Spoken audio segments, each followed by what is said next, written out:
আশা করি সকলে ভালো আছেন। তো আজকের এই আহ, কি বলে আজকের এই সুন্দর একটা প্রতিষ্ঠানে আমাকে 2-1 মিনিট বলতে দেওয়ার জন্য আপনাকে সকলকে অসংখ্য ধন্যবাদ জানাচ্ছি।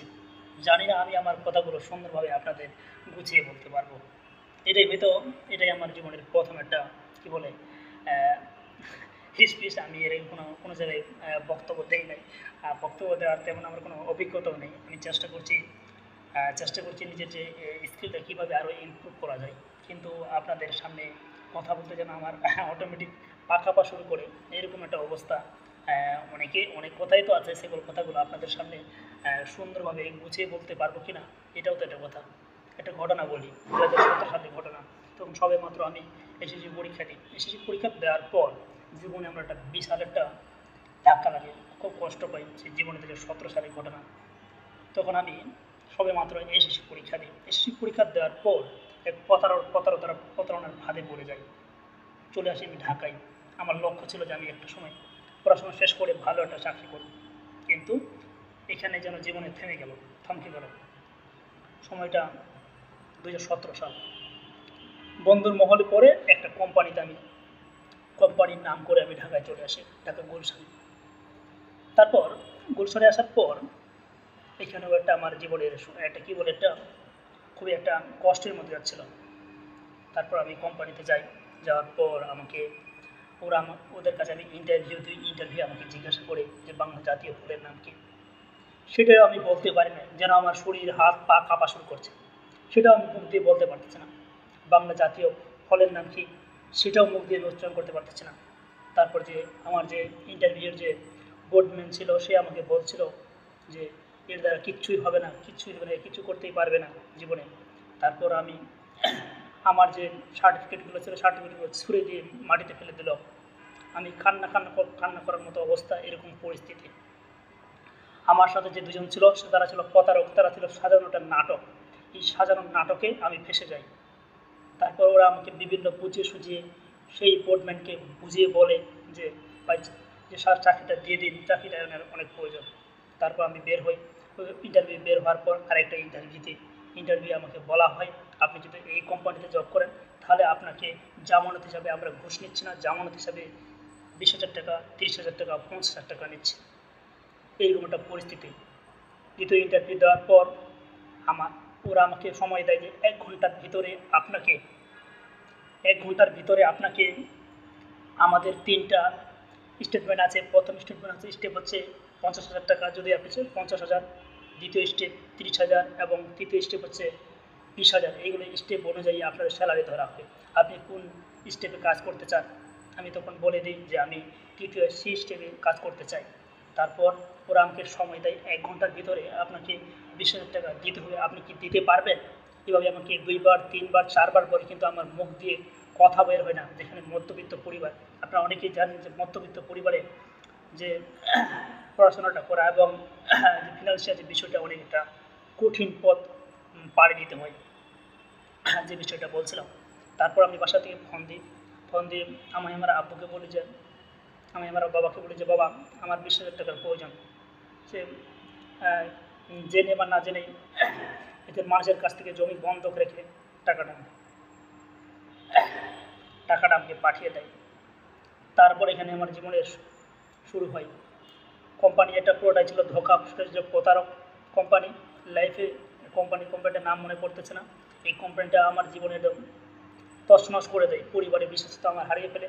পরিবারে আমি বিশ্বাসতা নষ্ট করে দিই। যে জায়গায় আমার পরিবার আমার সব কথাই মেনে নিতাম, সব কথাই আমাকে বিশ্বাস করতো, এরপর থেকে আমি আর বিশ্বাস করেই না। পরে 20,000 টাকা পাঠিয়ে দেয়, আমার জমি বন্ধক রেখে আমার বাবা টাকাগুলো পাঠিয়ে দেয়। তারপর আমি সেখানে 1 মাস, 2 মাস, 3 মাস, মাসের পর মাস আমি জব করি, কিন্তু কোনো স্যালারি পাচ্ছি না। পরিবার থেকে আমাকে বারবার ফোন দিচ্ছে যে স্যালারি কী খবর। আমি বলছি বাবা পাবো। এভাবে করতে করতে 2-3টা মাস কেটে গেল চরম অশান্তিতে, চরম কষ্টে। সেগুলো আমি পরিবারে কাউকে যে বলতে পারিনি এই বিষয়গুলো। সবে মাত্র আমি এসএসসি পরীক্ষা দিয়েছি, মেট্রিক পরীক্ষা দিয়েছি, রেজাল্টও বের হয় নাই। এরকম পরিস্থিতিতে যে আমি চেয়েছিলাম যে এই কোম্পানির চাকরি করবো, প্লাস আমি পাশাপাশি পড়াশোনাটা আমি কন্টিনিউ করবো। এরপর আমার দেখি যে একটা মাস, 2টা মাস, 3টা মাস, 3টা মাস হওয়ার পর 3টা মাস অতিবাহিত হওয়ার পরও কিন্তু বেতন পাচ্ছি না। এটা নিয়ে আমি হতাশায় পড়ে যাই। তারপর আমি একদিন সব সত্য কথা বলে দিই। এতে করে কোম্পানি আমার উপর কিছুটা শারীরিক মানসিক নির্যাতন করে, যেগুলো আমি আমার পরিবারে বলি। পরিবারে আমি এই জন্যই বলি নাই যাতে করে ওরা কষ্ট পাবে আরও ভেঙে পড়বে, এই জন্য আমি বলি নাই। তারপর কোম্পানি থেকে আমি বলে দিই, ডাইরেক্ট বলে দিই যে আমার পক্ষে এই চাকরি করা সম্ভবটা, ডাইরেক্ট বলে দিই। বলে দেওয়ার পর তারপর ওরা আমাকে একটা পেজ দেয়, একটা কাগজ দেয়। সেই কাগজে আমরা সিগনেচার করি, 2জন সিগনেচার করি।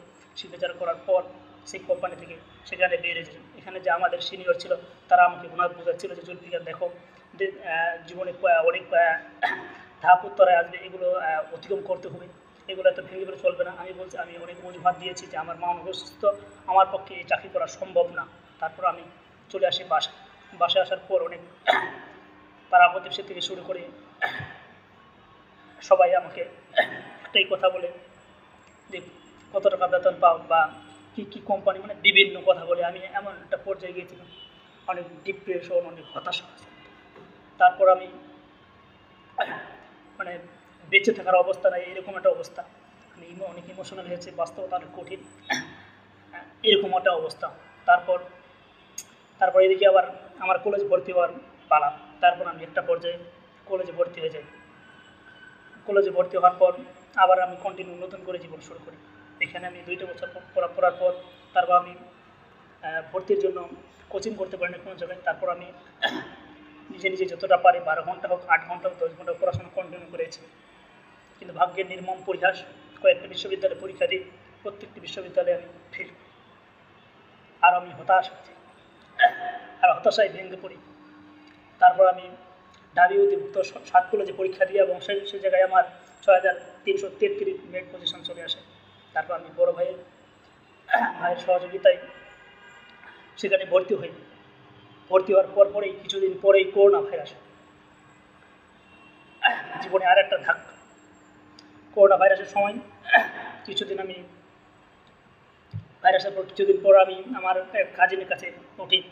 সেখানে ওঠার পর পরিবারে একদম নাজেহাল অবস্থা, কী করবো মানে ভেবে পাচ্ছিলাম।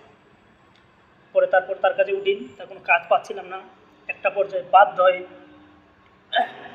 হয়ে আমি রাজমিস্ত্রির কাজে জয়েন করি। সেখানে 15 দিন কাজ করি, 400 টাকা করে দৈনিক দেওয়া হয়। অনেক পরিশ্রম হয়েছিল, অনেক কষ্ট হয়েছিল। তারপর 6000 টাকা পাই। সেই 6000 টাকা দিয়ে বাসায় 1000 টাকা পাঠাই, আর 5000 টাকার নিচে। তো এইভাবেই মানে ফার্স্ট ইয়ার, সেকেন্ড ইয়ার, মানে কিছুদিন পরীক্ষার আগ পর্যন্ত 2-3 মাস ঢাকায় থাকি, আর বাকিটা সময় আমি বাসায় কাজ করি, গাড়ি চালাই, যেটা করি। যাই হোক, এরকম করে চলতে first year, second year, third ইয়ারে একটা কোচিংয়ে জয়েন করেছিলাম। সেখানেও 2টা মাস কোচিংয়ে জব করার পর স্যালারি পাইনি। 1 মাস দিয়েছিল, দ্বিতীয় মাস আশা দেয় নাই। তারপর ওই জবটা আমি ছেড়ে দিই। তারপর থার্ড ইয়ার অবস্থায় তারপর আমি একটা জব খুঁজি। সেখানে একটা বাংলাদেশ লিমিটেড, সেখানে আমি জয়েন করি। সেখানে 5 মাস জব করি। সেখানে কঠোর পরিশ্রম আর অধ্যবসায়, বলা যায় অনেক পরিশ্রম করতে হয়েছে। প্রায় 9 ঘন্টা 8 ঘন্টা করে দাঁড়িয়ে থাকতে লাগতো, নাইট করা লাগতো, সপ্তাহে 3 দিন। স্যালারি ছিল মাত্র 10,500 টাকা। আমি টাকা বাঁচার জন্য আমি হেঁটে 2 থেকে 3 কিলোমিটার হেঁটে যেতাম। এইভাবে চলতে এরপর আমি চিন্তা করলাম যে এইভাবে চাকরি করা সম্ভব না। আবার বাসা চলে যাই, কিছুদিন বাসায় থাকি। এবার আমার ফাইনাল ইয়ারের পরীক্ষা, কয়েক মাস আছে। এবার আমি ঢাকায় উঠি এক বন্ধুর কাছে।